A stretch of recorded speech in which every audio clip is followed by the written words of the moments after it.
Good for you. He ran in the Masters race up in Clam Beach on Saturday. Yeah. Congratulations. Yeah. And I think I was the oldest one there that was running.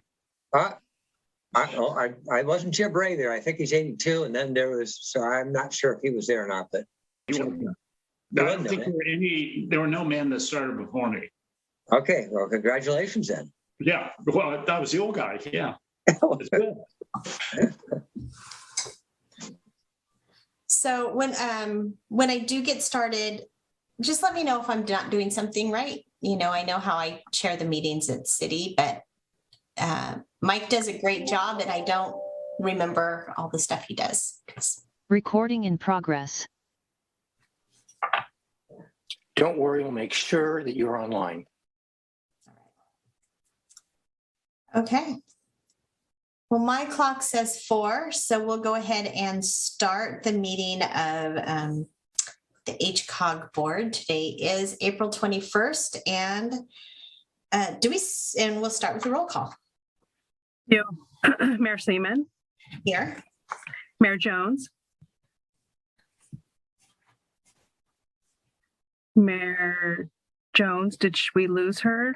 Oh, I don't see her anymore. She must have fallen off. Yep, I think she did. Councilmember Schaefer for the City of Arcata. Here.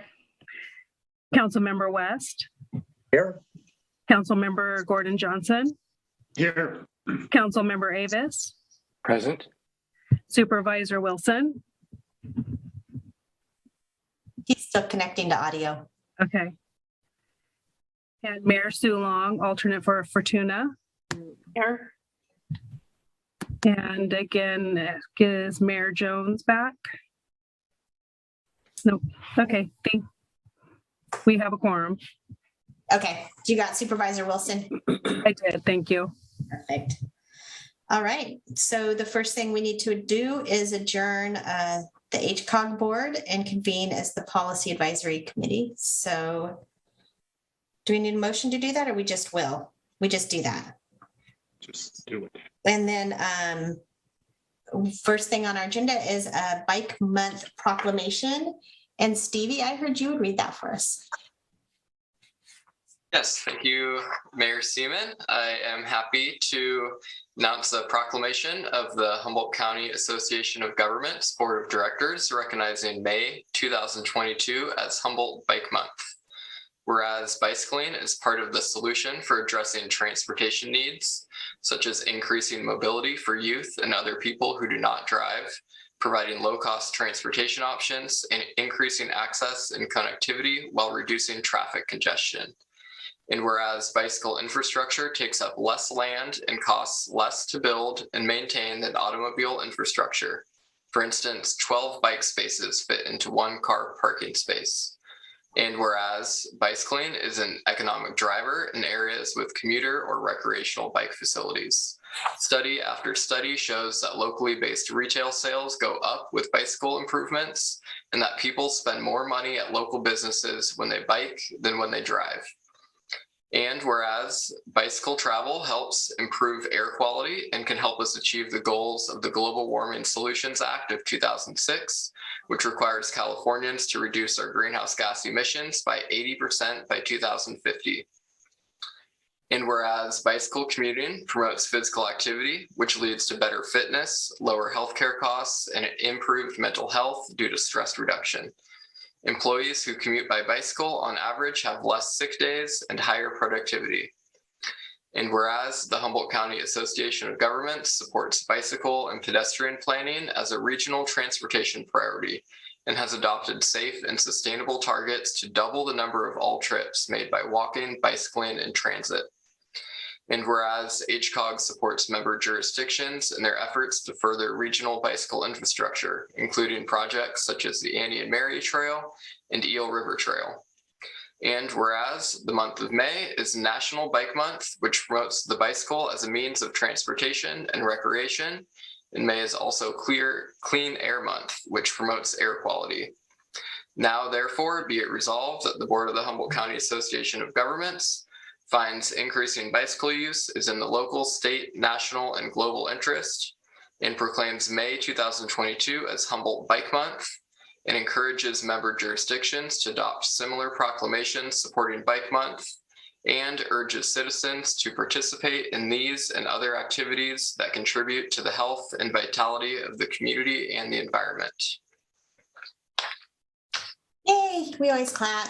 Thank you very much. And so do we have anybody to receive the proclamation, or do you want to say anything about the bike day that is coming up?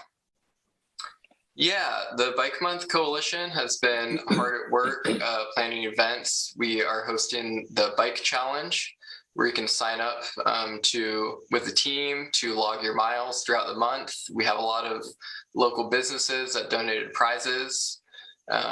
We are having the Energizer stations at the Arcata and Eureka Co-ops. And we're also doing a bike celebration at the Jefferson Center on Saturday, May 21st. And we'll have people tabling, mini tune-ups for your bicycle, and just generally appreciating all the benefits of cycling. So everything is at bikemonthhumboldt.org. There's an events page there. You can also follow Bike Month Humboldt on Facebook, and we have our events. Excellent. Well, I'm excited. I'm going to be at your event, and I get to talk about City of Eureka's grant to do a new big bike plan. So that will be nice. Also, I'm sitting here in damp pants because I rode my bike to work today and I had to go home, and I went just when the rain started, and then there was a deluge, and then it ended as soon as I got home. So I'm still my cool legs remind me that I rode my bike. Make me happy. All right, so we will move on. Do you have a question? Yeah, I wonder if I could make a minor request on the proclamation, which is a delightful read, and it covers so many valuable things. There's one whereas it talks about employees having less sick days. If we could change that to fewer sick days. I'm sure Adeline likes that as well. Thank you. Did you guys get that? All right. Do we vote to accept a proclamation here? Or we just move on? Okay. All right. Then we'll That's just, a good question. I don't know if I've done a proclamation since I've been here. we just read them at the city, but I believe in Arcata, they actually vote on them. I thought I saw that before, maybe not. In the county, we vote on it Okay. as well. And we vote on them in Trinidad as well. All Well, right, let's take a vote. let's do it then. Do I have a motion to accept this proclamation with the change as noted from So Council? moved. Second. And All the motion's right. to support it. And can we get a roll call vote, please? Supervisor Wilson, Yes. Mayor Long, Yes. Mayor Seaman, Yes. Mayor Jones, Yes. Councilmember Schaefer, Yes. Councilmember West, Yes. Councilmember Johnson, Yes. Councilmember Avis, Aye. Pac Member Allstrand. Yes. Thank you. Motion passes. All right, so now we are moving on to public comment on non-agenda items. Do we have anybody who would like to speak at this point of the meeting?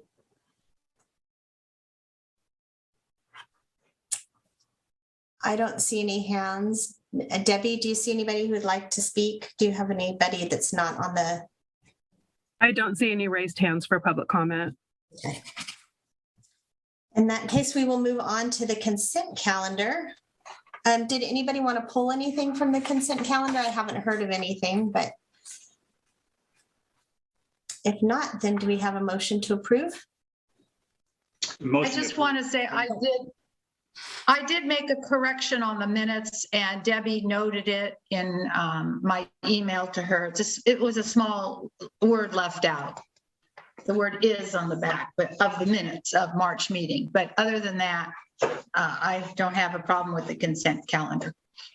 Excellent. So who was starting? Was that you, Councilmember Johnson, that was starting to approve it? I heard somebody make a motion. Yeah. Accept the consent calendar. Thank you very much. Do I have a second? Second. I'll second. Okay. And we have a motion and a second. Can we get a roll call vote, please? Supervisor Wilson, Yes. Mayor Long, Yes. Mayor Seaman, Yes. Mayor Jones, Yes. Councilmember Schaefer, Yes. Councilmember West, Yes. Councilmember Johnson, Yes. Councilmember Avis, Aye. Pac Member Allstrand. Yes. Thank you. Motion passes. All right. Now we need to reconvene the HCOG board. So for this, we do need a motion. Do we have a motion to approve the PAC recommendations and reconvene as the HCOG board?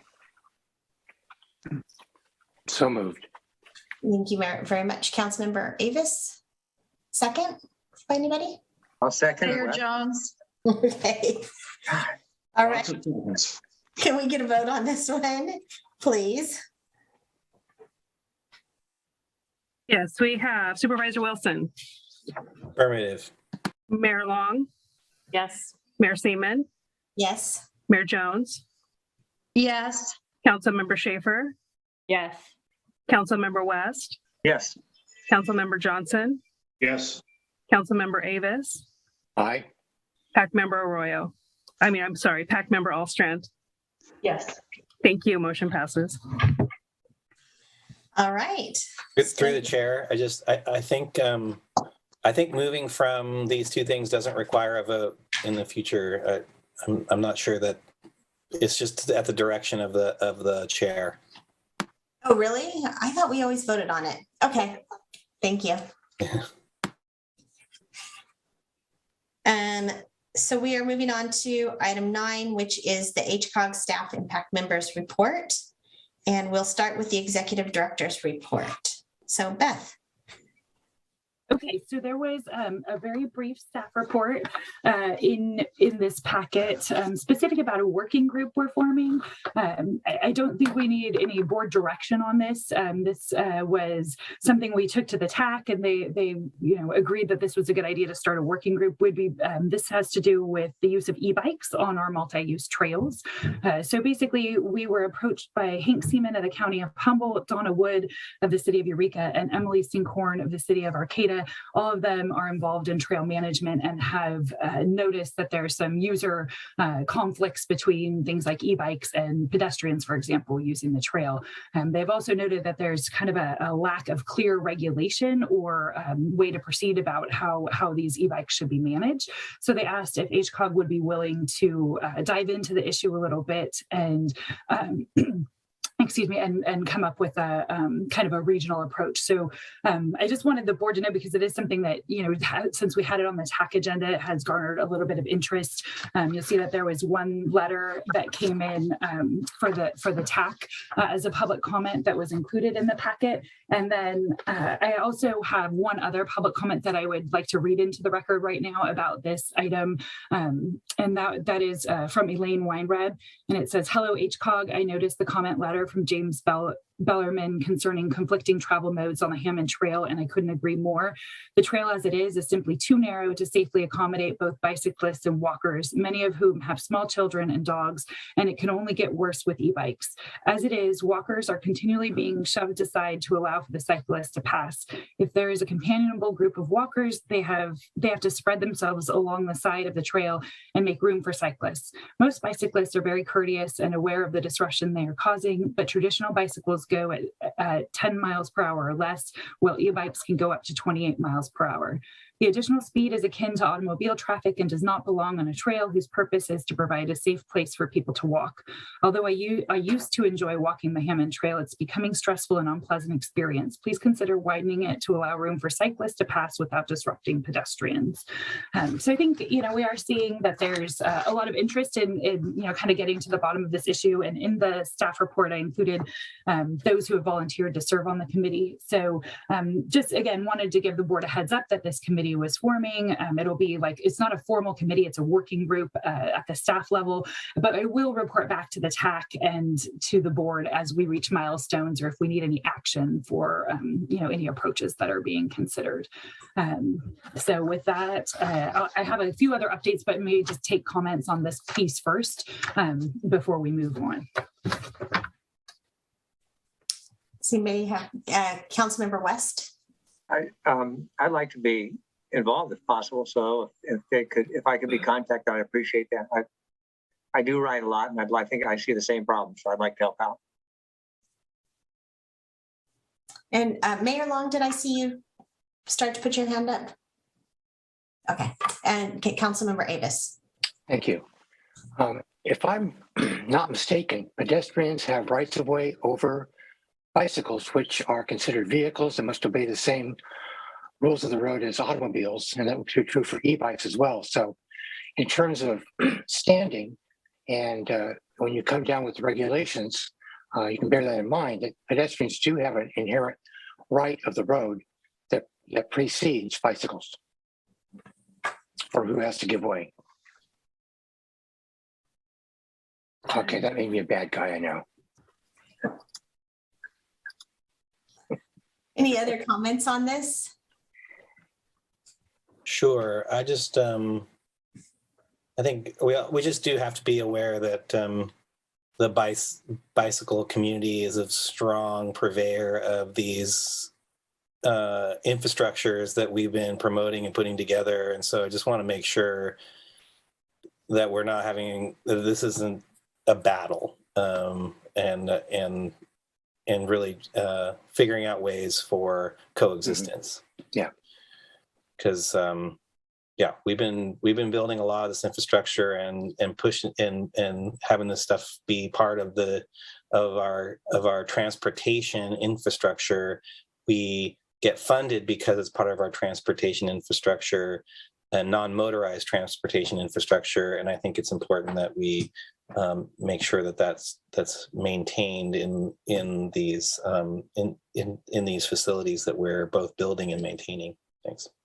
Yeah, if I could, thank you. May I, through the chair, can I respond to that really quickly? Of course. Yeah, I just want to make sure that it's clear that the purpose of forming this group was really to address the e-bikes and other sort of emerging technologies. I think you may have seen them. I think they're called one wheels. They go super fast. They're kind of like a board that's got one wheel in the middle and they go flying. But I think the intent of bringing it forward was one, not to necessarily at all regulate, traditional bike use. I think we see comments about that and that may, kind of evolve and that discussion will come up. But I think it is really that question of like, what is a motorized vehicle, and is it e-bike part of that, or is it not? Is it, and so I think those were the concerns primarily that the trail managers were bringing forward is, if we put up a sign that says no motorized vehicle, does that mean an e-bike doesn't go on the trail? So just kind of sorting through some of that. Just to be clear about what I think the intent of the, the managers that brought the issue forward were trying to get at. So before we go to public comment, anybody else on the HCOG board want to say anything? All right, then I will open it up to public comment. I see that Mr. Fisk has a comment. So go ahead. Thank you.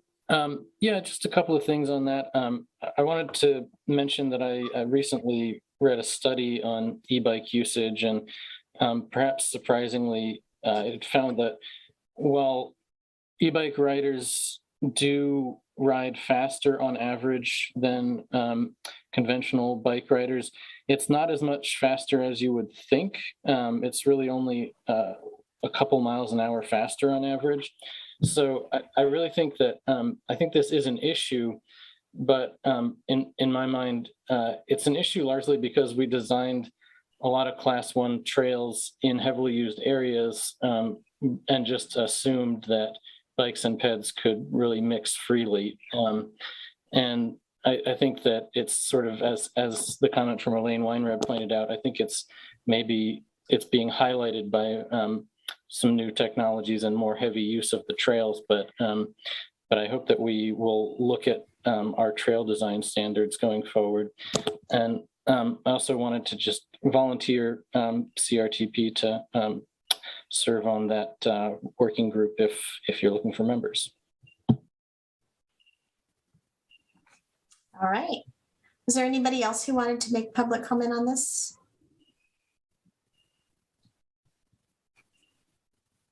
I don't see any other hands raised in public comment.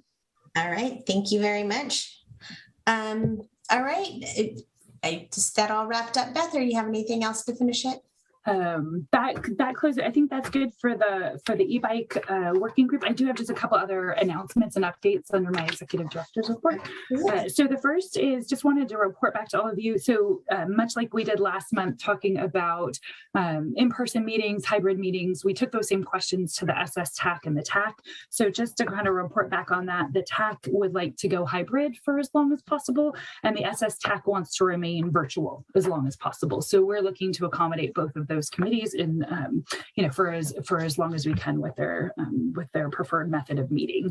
And then I wanted to note that I did give a presentation to the city of Trinidad, to the city council there at the request of Council Member West. I had a wonderful time presenting and really, just enjoyed it and was able to hopefully give a useful presentation. Would you like to say something, Councilman?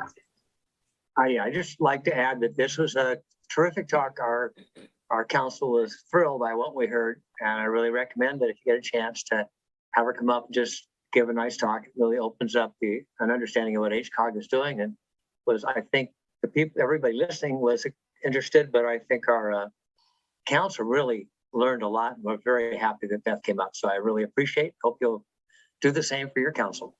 Boy, that's great. Thank you very much for initiating that. Yeah, happy to do it anywhere.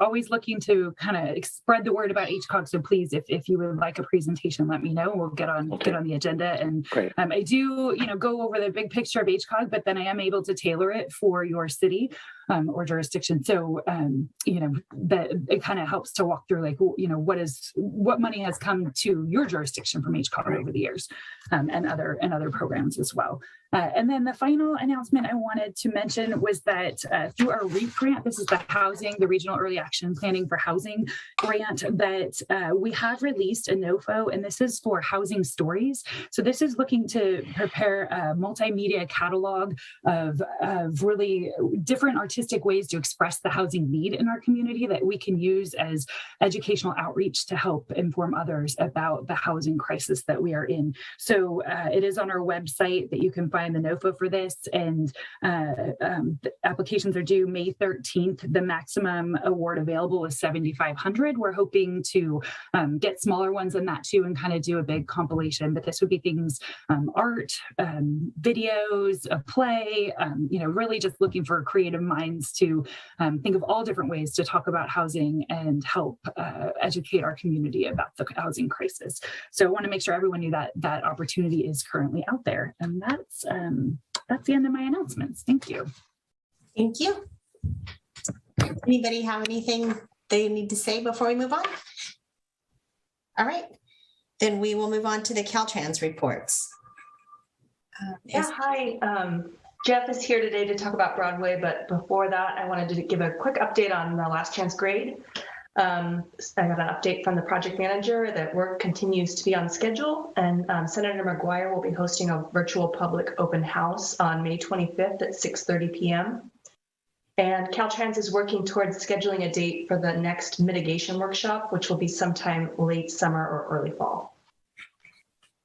Thank you. Thank you.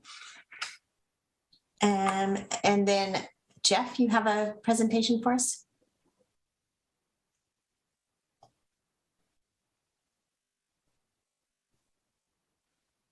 Sure, I was double muted. Can you guys hear me all right now? Now we can, yeah. I thought that was powerful silence. Sorry, I didn't catch that. What was that? I said it seemed like a power silence, like you were going to have a nice long pause so that we all paid attention before you started. No, it wasn't planned that way. I just had a folk ball with the double mute. But anyway, I just wanted to give a quick update, couple quick items. I know typically Beth will put me on an agenda for an update like on Reef Arcata but I just wanted to fill in here and take a couple minutes. So one is we are still working on arriving at an engineer's estimate and final design on the Indianola undercrossing project. I do plan by the next board meeting to have some cost information by then. So I plan on attending the next board meeting to discuss that. The other item I wanted to quickly mention and have the opportunity with today's board meeting is the topic of our Broadway pop-up demonstrations that we're planning to deploy. And I'm not sure who's in the loop on this or what these are, but they're essentially temporary implementation of improvements to test features on roadways prior to actually, constructing them. So kind of piggybacking and following up on the Eureka Broadway multimodal corridor plan, which looked at multimodal connectivity, safety, congestion, and kind of creating a sense of place along Broadway and in Eureka. There's been a lot of efforts, projects at Caltrans and studies to look at complete streets improvements in the kind of more urban and downtown area of Eureka on 101. We've had kind of an expanded project development team, including a lot of external stakeholders, not internal to Caltrans in that process. And that's been really rewarding and a great process to get that external feedback and involvement in project development. As kind of part of all of that effort and then developing ideas for complete street scope and improvements on Broadway, kind of a new process that I've seen other agencies use. I don't believe we've utilized it. I did hear that Humboldt County was maybe going to be utilizing it in McKinleyville, but is actually testing actual improvements, temporarily installing them, seeing how they function, allowing the public to interact with them, getting feedback on those improvements, and being able to tweak and iterate and use that data to inform what maybe we might actually build in a final scenario or with an actual construction project. So we are planning to do this along Broadway. The limits of these measures will be from where the Papa and Barkley business is, the old Kmart, and then heading northbound all the way to about the 4th and 5th Street couplet on Broadway. The various types of temporary changes that we'll be making will include kind of 4 different kind of core components. One of those being traffic calming measures, such as lane closures with some of the acceleration, deceleration lanes that we have in Broadway now. We'll be closing some of those kind of as a measure to provide that traffic calming and more tightening of the roadway cross section for vehicles to kind of have that traffic calming effect to slow down through these areas. A second one will be curb extensions, also known as bulb outs at some of the intersections, shorten some of those crossing distances for pedestrians, and also tighten up the cross section, provide that traffic calming element to the roadway. We'll also be looking at median refuges for potential future pedestrian crossings. So these will not be actual crossings to be utilized by pedestrians during the pop-up demonstration, but they will be small segments of median closed so that we can understand how vehicles will interact with those median refuge closures. There's a lot of feedback that we need to get from that, namely, how will emergency vehicles respond with that? Because now a lot of the emergency response vehicles utilize the 2-way left turn lane to make it, through Eureka when during times of congestion or just to avoid vehicles. And so that'll allow us the opportunity to have that dialogue with emergency services and just see how vehicles in general interact with them. And then the fourth and final element that we'll be testing will be a Class 4 bikeway with an actual physical barrier between a bike lane and the number 2 or slow travel lane, also known as the slow lane. This will not be a physical barrier such as a concrete, K-rail barrier, anything of that nature, but will likely be some sort of a flexible bollard of some type that will be temporary. And that Class 4 bikeway is not planned to be installed for the entirety of Broadway during this pop-up demonstration, but there will be a segment of Broadway that we're planning to do that on. There is a draft and a layout of where all of these things, temporary improvements are proposed. We will have a website that will include that map and all these locations and all that information. So I will definitely be sharing that with the group soon. We are also planning on having a public meeting to talk about all this information. And once we have that public meeting, all the information I'm kind of discussing now that's in draft form will be final. So you'll all definitely get an invite and become aware of when that'll take place. But we're still in the planning phase on that. We are hoping to deploy and do all of this within the next few weeks. So I expect that you'll hear more information about it soon. But anyway, I think the intent really is to, try to install things on a temporary basis to get data from them and learn on how the community interacts with them and get feedback so that the actual improvements that we build, which I know there's a lot of interest in the types of improvements that this pop-up demonstration is going to be testing. And so I think it's really important that we get it right, not just from a complete streets advocate point of view, but also just the community, vehicle users, and just having a good balance for all users on the facility to be sure that we're meeting everyone's needs. So anyway, I just wanted to give you guys a heads up that that's coming. There'll be more information soon, but just to put it on your radar. All right, well, it looks like we have a couple of questions, so we'll start with Mayor Jones. Yeah, go ahead. Okay, hi. Those really sound exciting because safety is so important along Broadway in Eureka. I'm really appreciative. I'm writing all these things down because they're so great. But my question is about another area of 101, and that is just about a mile or two south of Arcata. Caltrans has a bridge project going on and has been going on for quite a while. And I was wondering if you can give us any update as to when that project might be completed. Yeah, so I'm sure you're probably referencing our Jacoby Creek replacement project, which is in the southbound direction there currently, where you have to make a little jog into the median. Okay, so yes, that project just kind of has one final stage left. It's a big stage, and it's to actually move our bridge that you're driving on now in its temporary location, which is located in the median.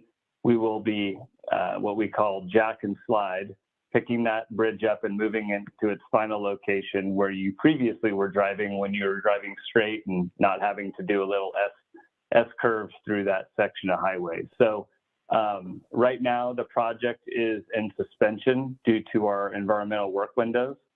Those work windows will lift, I believe, they lift in June. I am not certain right now if it's the 1st of June or the middle of June. I don't have that in front of me at this time, but it's June nonetheless. So in June, that project will come out of winter suspension. And last I heard was sometime in July was the tentative plan to jack and slide that bridge into its final location. And I know, like Mike, I went to the Manila Community Services District, gave them an update in the past about it, and we'll do that again because I know there was a lot of obviously interest and concern there with traffic control potentially going over to 255, as that was the detour. But the closure of the highway that will occur will be at night and just for a few hours. The actual plan is to close the highway for a few hours in the middle of the night just to test that the bridge will move as it's expected to move and plan to move. And then we'll reopen the highway by morning. And then shortly after, I think a week or 2 weeks later, we'll do the actual move with another few hour nighttime closure, move the bridge, and then by the time you wake up, the bridge will be in its its location. So that's the plan, but tentatively that's scheduled to happen in July. So that project will be near completion here soon. Thank you. And then Thank you, Jess. Councilmember. Yeah, no problem.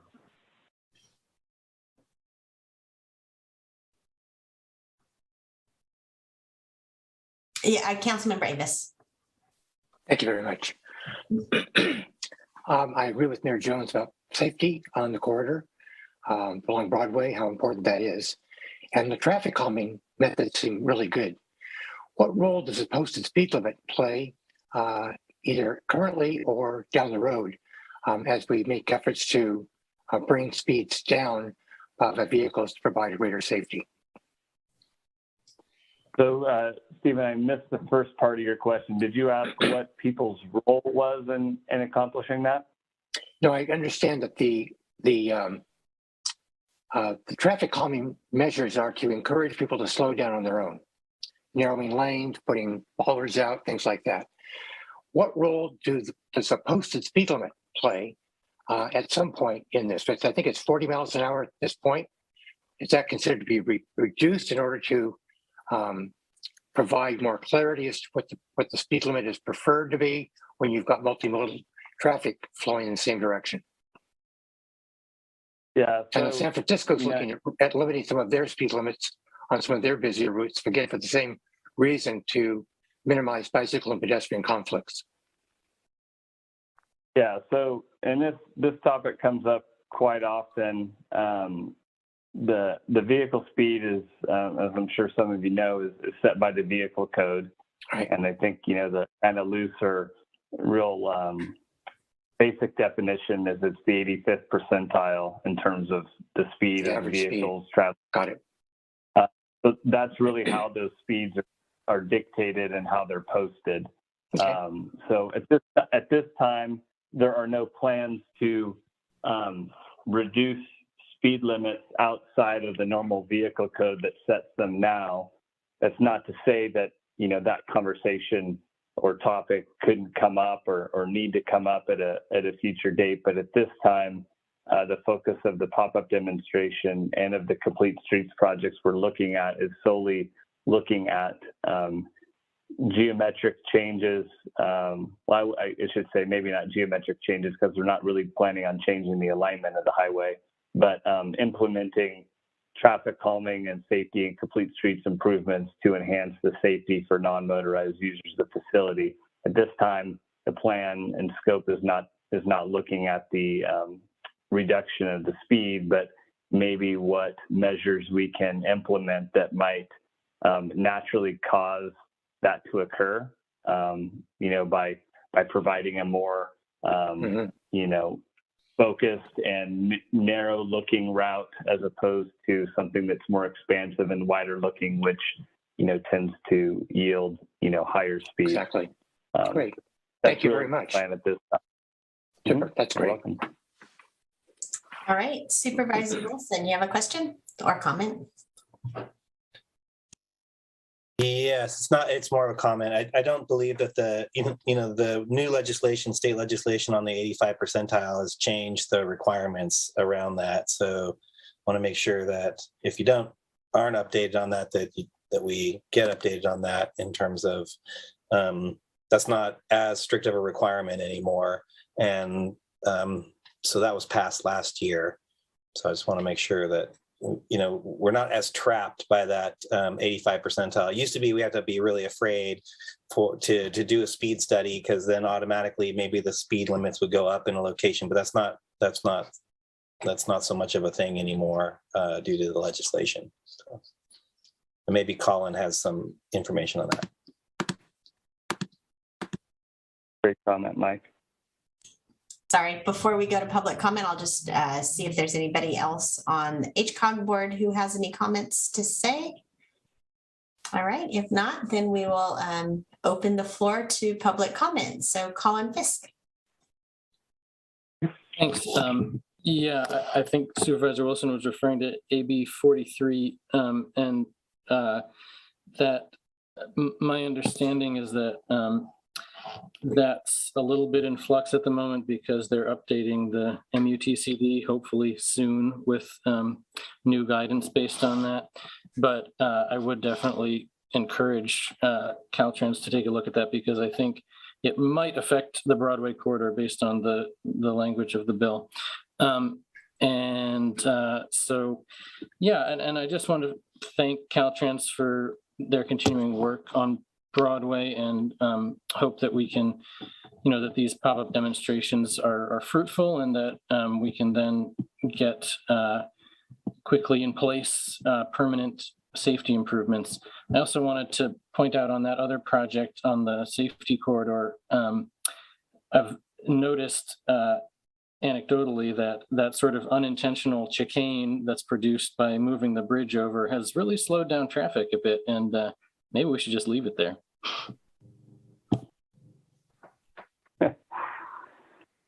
As unintentional effects, I guess. But yeah, and I guess just to your comment, Colin, I wanted to thank you for your involvement on the PDT with all the complete streets efforts that we're developing. So it's nice to have engagement on your end and all of your colleagues and other stakeholders that have been interfacing with us. So that's been, I know, a real positive experience for us as well. Nice. Mayor Jones. I just wanted to say I happen to drive Highway 55 next to Manila and Samoa, and the speed limit there is 55. It's faster than the 101 safety corridor, and it's only a one lane on either way road. So if you get someone that wants to go really fast behind you and then they try to pass you, which oftentimes is not safe. So anyway, my point is drive slow, watch the road. Okay. Maybe I'll make one other comment here. I'm not well versed in AB 43, which Colin mentioned from Mike's comment. So I guess as an action item for myself, I'm going to be communicating with our traffic safety group who kind of owns this information and this topic, so I can better understand